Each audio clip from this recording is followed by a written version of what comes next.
Hello students and welcome to Roshi's education point. आज हम बात करेंगे क्लास 1 हिंदी टेक्स्ट बुक की चैप्टर 1 है हमारी भाषा। बच्चों, भाषा के द्वारा हम दूसरों के मन की बातों को सुनते तथा समझते हैं और अपने मन की बातें दूसरे को समझाते हैं। भाषा बोलकर ही तो किसी न किसी लैंग्वेज के फॉर्मेट में ही तो हम अपनी बातों को सामने वाले को बताएंगे और उसकी बात को हम समझ भी सकेंगे। अतः भाषा ही वह माध्यम है जिसके द्वारा कुछ कहा और समझा जा सकता है। भाषा इकलौती ऐसी चीज़ होती है जिसकी वजह से हम सामने वाले की बातों को सुनकर समझ सकते हैं और खुद अपनी बातों को बोलकर बता सकते हैं। भाषा के दो रूप होते हैं।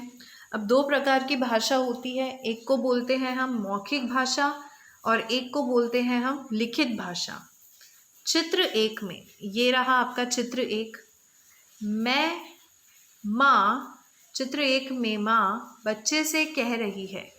अब ये माँ है, ये बच्चे से कह रही है, मोहित जल्दी करो, स्कूल के लिए देर हो रही है। अब मोहित से क्या बोला कि जल्दी करो भाई, बहुत लेट हो रहा है तुम्हें स्कूल जाने के लिए।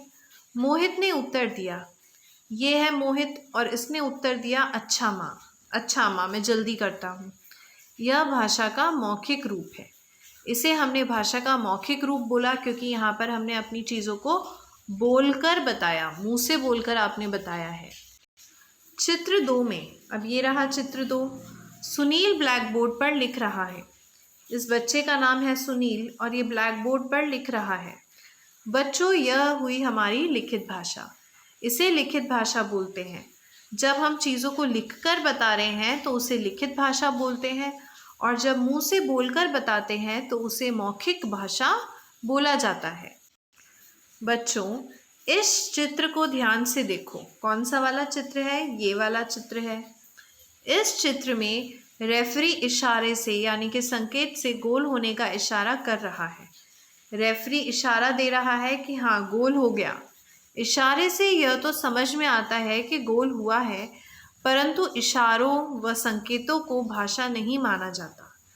अब इसने इशारा किया, एक संकेत दिया, इससे हमें बात तो पता चल गई है कि गोल हुआ है, लेकिन अब कुछ मुंह से थोड़ी बोला, और अगर नहीं बोला तो फिर हम इसे भाषा नहीं बोल सकते हैं।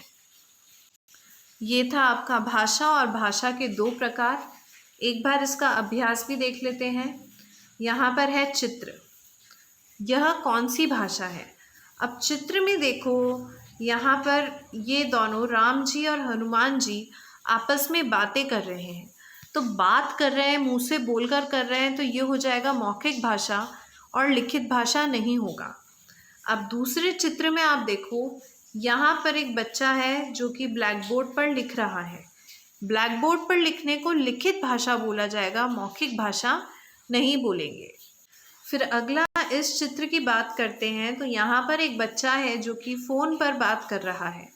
फ़ोन पर बात कर रहा है यानी कि मुंह से बात कर रहा है, और मुंह से बात करने को हम लोग मौखिक भाषा बोलते हैं, लिखित भाषा नहीं बोलते हैं। आखिरी चित्र में यहाँ पर माँ अपने बच्चों को इशारा करके बोल रही है कि चुप रहो, चुप रहने का इशारा कर रही हैं। अब यहाँ तो ये संकेत दे रही हैं, इशारा कर रही हैं, ना तो अपनी भाषा को लिखकर बता रही हैं और ना ही अब बोलकर बता रही हैं। और जब बोलकर भी ना बता रही हों, लिखकर भी ना बता रही हों, तो फिर हम उसे भाषा नहीं बोल सकते। तो ये मौखिक भाषा नहीं होगी, ये संकेत या फिर इशारे होंगे। तो यही था आपका पार्ट 1। आई होप आपको समझ में आया हो। अगर कोई कन्फ्यूजन, कोई डाउट या कुछ नहीं समझ में आया हो तो आप मुझे कमेंट सेक्शन में लिखकर ज़रूर बताएं। Thank you so much.